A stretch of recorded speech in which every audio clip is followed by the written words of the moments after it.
வெண்ணெய் போட்டு கார்ன்ஃப்ளவரை போட்டு முதல்ல நல்லா வறுப்பாங்க. அப்புறம் அதில் கொஞ்சம் கொஞ்சமாக பாலை ஊற்றி திக்காக பண்ணுவாங்க. இதில் ஒரு வெஜிடபிள் பியூரி, ஸ்பெசிஃபிக்காக டொமேட்டோ சூப் பண்ணுறீங்கன்னா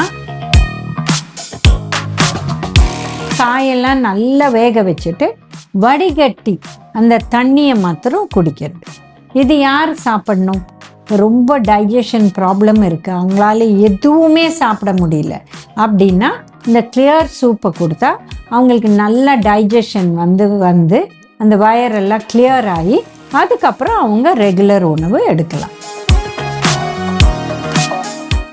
கிளியர் சூப்பில் விட்டமின் மினரல்ஸ் இருக்குது, பட் அந்த காயோடு சாப்பிட்டா டெஃபினட்டாக பெனிஃபிட்டு. ஸோ கிளியர் சூப்பாக எடுக்கிறீங்கன்னா வாரத்தில் ஒரு தடவை எடுக்கலாம், வேறு ஒன்றும் ப்ராப்ளம் இல்லை. இந்த மேன்ச்சோ சூப் இல்லை ஹாட் அண்ட் சவர் சூப் வந்து ஹை பிளட் ப்ரெஷர் இல்லை கார்டியாக் டிசீஸ், இந்த மாதிரி ஹார்ட் ப்ராப்ளம், இல்லை சில பேருக்கு வாட்டர் கோத்துக்கும், தண்ணி எடிமா இருக்கும், அவங்கெல்லாம் இது சாப்பிடக்கூடும். ஸோ இது எப்படி ஹெல்த்தியாக பட் அவங்களுக்கு இன்னும் குழந்தைகளுக்கும் இன்ட்ரெஸ்டாக இந்த மாதிரி கொடுக்கறதுக்கு பண்ணணுன்னா இப்போ பார்த்தீங்கன்னா கோதுமை இல்லை மில்லட் நூடுல்ஸ் கிடைக்குது. ஸோ நீங்கள் வந்து 3-4 colour capsicum plus onion plus பட்டாணி, அனியனை சாட்டே லைட்டாக பண்ணிவிட்டு அதுலேயே தண்ணி ஊற்றி, இந்த கேப்சிகம் ரொம்ப சீக்கிரம் வெந்துடும், இது பாதி வெந்தா போகிறோம். பூஷ்ணிக்காயில் கூட சூப் பண்ணலாம்.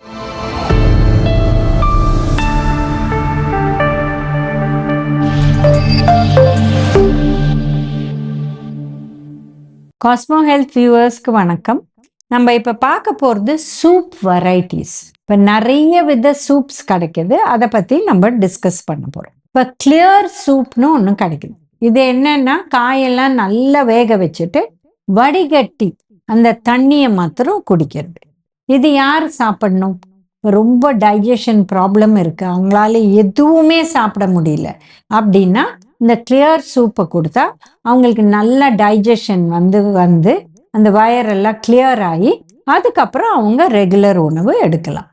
இப்போ கிளியர் சூப் வந்து எப்பாவது வாரத்துக்கு ஒரு தடவை வேணால் நார்மல் பீப்புள் எடுக்கலாம். கிளியர் சூப்பில் விட்டமின் மினரல்ஸ் இருக்குது, பட் அந்த காயோடு சாப்பிட்டா டெஃபினட்டாக பெனிஃபிட்டு.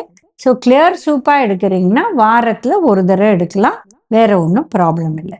இப்போ யாரெல்லாம் ரைஸ் டியூப் ஃபீடிங்கில் இருப்பாங்க, அவங்களால வாய் வழியாக உணவு சாப்பிட முடியாது, அவங்களுக்கும் வடிகட்டின கிளியர் சூப் கொடுக்கலாம். இது கூட நல்லது, ஏன்னா பிளெயின் வாட்டர் அதில் நிறைய இந்த மாதிரி விட்டமின்ஸ் மினரல்ஸ் அந்த காயை போட்டு நம்ம நல்லா கொதிக்க விடுறதுனால. அடுத்த வித சூப் பார்த்தீங்கன்னா காயை நல்லா வேக வச்சுட்டு இந்த தண்ணியை பத்திரமா எடுத்து வச்சுட்டு அந்த காயை அப்படியே அடிச்சிட்டு இந்த தண்ணியை ஊற்றிட்டு இதை மிக்ஸ் பண்ணிட்டா திக்காயிடும். இதை சுட வச்சு சால்ட் அண்ட் பெப்பர் போட்டு சாப்பிட்டா இது ரொம்ப ரொம்ப ஹெல்த்தியான சூப்பு. இதில் ஃபைபரும் இருக்குது, விட்டமின்ஸும் இருக்குது, மினரல்ஸும் இருக்குது. இதில் மற்ற எதுவும் போடாததுனால இது 1 கப்பு 40 கேலரி தான் வரும். அடுத்து பார்த்தீங்கன்னா க்ரீம் சூப். க்ரீம் சூப்னா என்ன? ஒயிட் சாஸ் பண்ணுவாங்க, வெண்ணெய் போட்டு கார்ன்ஃப்ளவரை போட்டு முதல்ல நல்லா வறுப்பாங்க. அப்புறம் அதில் கொஞ்சம் கொஞ்சமாக பாலை ஊற்றி திக்காக பண்ணுவாங்க. இதில் ஒரு வெஜிடபிள் பியூரி, ஸ்பெசிஃபிக்காக டொமேட்டோ சூப் பண்ணுறீங்கன்னா இதில் இந்த ஒயிட் சாஸில் திக்கான அப்புறம் கொஞ்சம் பால் ஊற்றுவாங்க. பால் ஊற்றி அது நல்லா கெட்டி ஆன அப்புறம்தான் நீங்கள் இந்த தக்காளி ஊற்றணும், இல்லைன்னா இது திரிஞ்சு போயிடும். அண்ட் தென் அது யாருக்கும் சாப்பிட்றதுக்கு பிரயோஜனம் இல்லை. ஸோ க்ரீம் சூப்பில் ஸ்பெசிஃபிக்காக டொமேட்டோ சூப், அந்த பால் நல்லா அந்த கார்ன்ஃப்ளவர் ப்ளஸ் பட்டர் நம்ம நல்லா ஃப்ரை பண்ணி அதை வேக வைக்கிறோம் தண்ணி போட்டு, அப்புறம் பாலை ஊற்றி நல்லா அதை கலரினா திக்காயிடும். அதுக்கப்புறம் நீங்கள் டொமேட்டோ ஊற்றினா ப்ராப்ளம் இல்லை. ஸோ இந்த மாதிரி பண்ணிக்கலாம். அடுத்தது வெஜிடபிள் சூப். ஸோ க்ரீம் சூப்பில் எல்லாமே இருக்குது, vegetable soup, corn soup, mushroom soup. இதில் என்ன ப்ராப்ளம்னா அந்த பட்டர் ப்ளஸ் கார்ன்ஃப்ளவர் போடுறதுனால இதுக்கு கேலரி ஏறிடும். இந்த 40 கேலரியிலேருந்து இது 100 to 120 கேலரிஸ், 150 கேலரிஸ் வழி கூட போகக்கூடிய வாய்ப்பு இருக்குது. ஏன்னா எவ்வளோ பட்டர் போடுறாங்க, எவ்வளோ கார்ன்ஃப்ளவர் போடுறாங்க, அதில் எவ்வளோ பால் இல்லை க்ரீம் ஆட் பண்ணுறாங்க, இதெல்லாம் டிசைட் பண்ணும் கேலரிஸில். இது எப்போ ஒரு தடவை சாப்பிட்டா போகிறோம். இது வந்து ரொம்ப ஹெல்த்தின்னு நினச்சின்னு இது ஹெல்த்தி சூப் கிடையாது. இந்த மேன்ச்சோ சூப் இல்லை ஹாட் அண்ட் சவர் சூப் வந்து ஹை பிளட் ப்ரெஷர் இல்லை கார்டியாக் டிசீஸ், இந்த மாதிரி ஹார்ட் ப்ராப்ளம், இல்லை சில பேருக்கு வாட்டர் கோத்துக்கும், தண்ணி எடிமா இருக்கும், அவங்கெல்லாம் இதை சாப்பிடக்கூடாது. இப்போ இதெல்லாம் விட்டு பலவித சூப்ஸ் இப்போ வந்துடுச்சு. நீங்கள் எந்த சூப்பு சாப்பிட்டாலும் இதில் க்ரீம் இருக்கா, மேலே நிறைய எண்ணெய் முதக்குதா, இந்த மாதிரி பார்க்கணும். இப்போ ரெகுலராக வீட்டில் சூப்பு வந்து வாரத்தில் ஒரு தடவை சாப்பிட்றவங்க கூட இருக்காங்க, டின்னர் பதில் கூட சாப்பிட்றவங்க இருக்காங்க. ஸோ இது எப்படி ஹெல்த்தியாக பட் அவங்களுக்கு இன்னும் குழந்தைகளுக்கும் இன்ட்ரெஸ்டாக இந்த மாதிரி கொடுக்கறதுக்கு பண்ணணும்னா, இப்போ பார்த்தீங்கன்னா கோதுமை இல்லை மில்லட் நூடுல்ஸ் கிடைக்குது.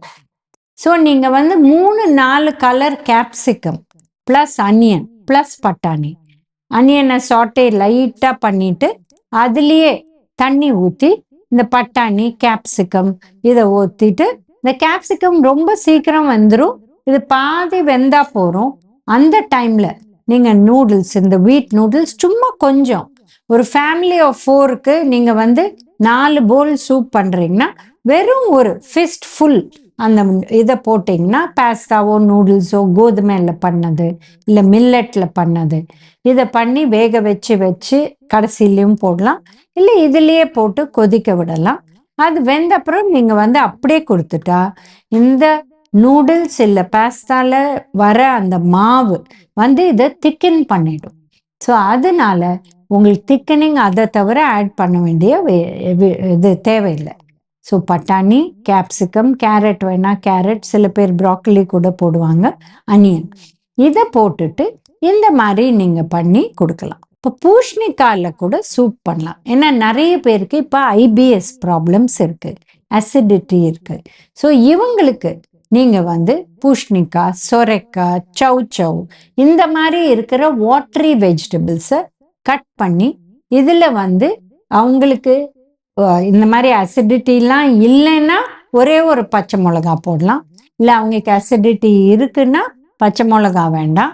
இந்த பூஷ்ணிக்காவை வேக வச்சுட்டு இல்லை சொரைக்காய், சவ் இதை வேக வச்சுட்டு இதை வந்து அரைச்சிட்டு அப்படியே திக்காயிடும். இதில் சால்ட் அண்ட் பெப்பர் போட்டு கொடுக்கலாம். சில பேர் இதில் ஒரு வெங்காயம் கூட போட்டு வேக போட்டுப்பாங்க, அது கூட ஒரு மாதிரி டேஸ்ட். சில பேர் வந்து மேலே வாஷ் பண்ண கொத்தமல்லியை கட் பண்ணி அதை மேலே போட்டு கூட குடிப்பாங்க. ஸோ இந்த மாதிரி கொரியாண்டரை வந்து ஃப்ரெஷ்ஷாக சூப்ஸில் போட்டு குடிக்கிறது கூட ஒரு ரொம்ப காமன் விஷயம். இப்போ லெமன் அண்ட் கொரியாண்டர் சூப் கூட கிடைக்குது. பட் இது அந்த அளவு நீங்கள் வந்து லைம் போடுறதுனால ஹெல்த்தின்னு நினச்சிக்க வேண்டாம். ஏன்னா அந்த சூட்டில் நம்ம லைம் போட்டால் அந்த விட்டமின் சி நம்மளுக்கு உடம்புல சேராது. ஸோ பட் எனிவே ஒரு டிஃப்ரெண்ட் டைப் ஆஃப் சூப்புக்கு இவங்க வந்து தண்ணியை நல்லா பாயில் பண்ணிவிட்டு அதில் 1 or 2 வெஜிடபிள்ஸ் போட்டு பாயில் பண்ணிடுவாங்க. இதில் ஃப்ளேவருக்கு லைம் அண்ட் கொரியாண்டரை மேலே போட்டுடுவாங்க. ஸோ இது கூட ஒரு நல்ல ஃப்ளேவர்ஃபுல் சூப். மெயினாக இதெல்லாம் வந்து நம்ம ரெகுலராக சாப்பிட்ற சூப்ஸ். க்ரீம் சூப்ஸ் எப்பாவது சாப்பிட்லாம். கிளியர் சூப்பும் வாரத்தில் ஒரு நாளைக்கு மேலே சாப்பிட வேண்டாம். இது ரொம்ப கம்மி கேலரிங்கிறதுனால நிறைய பேர் வந்து நிறைய சாப்பிட்றாங்க. பட் அதனால மற்ற உணவு சாப்பிடாதனால ப்ராப்ளம் வரக்கூடிய வாய்ப்பு இருக்குது. அண்ட் சில பேர் வந்து திக்கனிங் ஏஜென்ட்ஸ் போட்டு இந்த சூப்பை வந்து கெட்டியாக பண்ணணுன்னா நீங்கள் வந்து மில்லட் பவுடர் யூஸ் பண்ணிக்கலாம், அப்போ அது ஹெல்த்தி. இல்லை முழு கோதுமை மாவு அதை யூஸ் பண்ணிக்கலாம் மைதாவை விட. அந்த மாதிரி திக்னஸ் இன்னும் ஃபார் பெட்டர். ஸோ இந்த மாதிரி சூப்ஸ் வந்து டிஃப்ரெண்ட் டைப்ஸாக நம்ம பண்ணி அதை என்ஜாய் பண்ணலாம். ஸோ இந்த வீடியோவில் சூப்ஸ் டிஃப்ரெண்ட் டைப்ஸை பற்றி பார்த்தோம். இன்னொரு வீடியோவில் மீண்டும் சந்திக்கலாம்.